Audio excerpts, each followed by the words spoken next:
शहजादी के बड़े बड़े खूबसूरत सुर्ख बाल थे। वो गुलाब के फूलों को बहुत पसंद करती थी, लिहाजा हर कोई इसे गुलाब की शहजादी कहता था।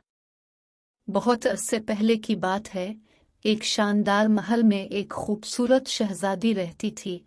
शहजादी के बड़े बड़े खूबसूरत सुर्ख बाल थे। वो गुलाब के फूलों को बहुत पसंद करती थी, लिहाजा हर कोई इसे गुलाब की शहजादी कहता था।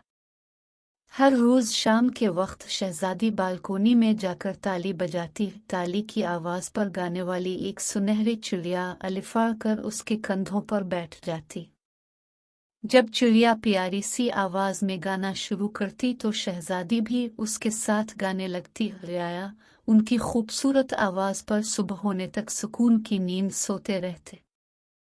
यह सिलसिला यूं ही चलता रहा। एक दिन किसी चुड़ैल को शहजादी के खूबसूरत बालों के बारे में पता चल गया। न जाने क्या सोचकर उसने फैसला कर लिया कि वो शहजादी के बालों को काला कर देगी।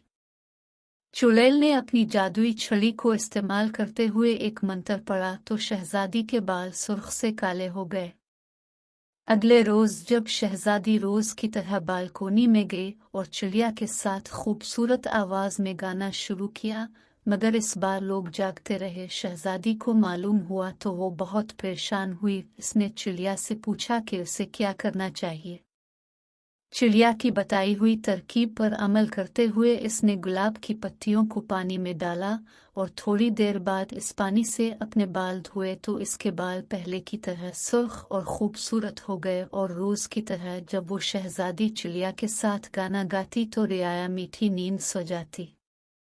चुड़ैल को इस बात की खबर हुई तो उसे बहुत गुस्सा आया और उसने फिर वही मंत्र पढ़ा, लेकिन इस बार चुड़ैल ने हर तरफ से गुलाब के फूल तोड़ लिए थे ताकि शहजादी अपने बाल पहले जैसे सुर्ख न कर सके। यूं शहजादी के बाल फिर से काले हो गए और इस रात रियाया की नींद फिर से अलिफाड़ गई।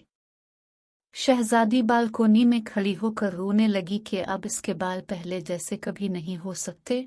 और यूं उसके आंसू का एक कतरा नीचे जाकर फर्श पर गिरा। एक नौजवान जो वहां से गुजर रहा था इस खूबसूरत शहजादी को बालकोनी में रोता देखकर राग गया। इसके पास एक संदूक था जिसमें से इसने सुर्ख रंग का एक बाल निकाला और उसको आंसू के कतरे पर रखा जो शहजादी की आंखों से गिरा था। देखते ही देखते वो सुर्ख रंग का बाल गुलाब के फूल में बदल गया। शहजादी ये देखकर बहुत हैरान हुई और उसने जल्दी से इस गुलाब के फूल को पानी में डालकर इससे अपने बाल धोए और यूं इस चुड़ैल का जादुई असर खत्म हो गया।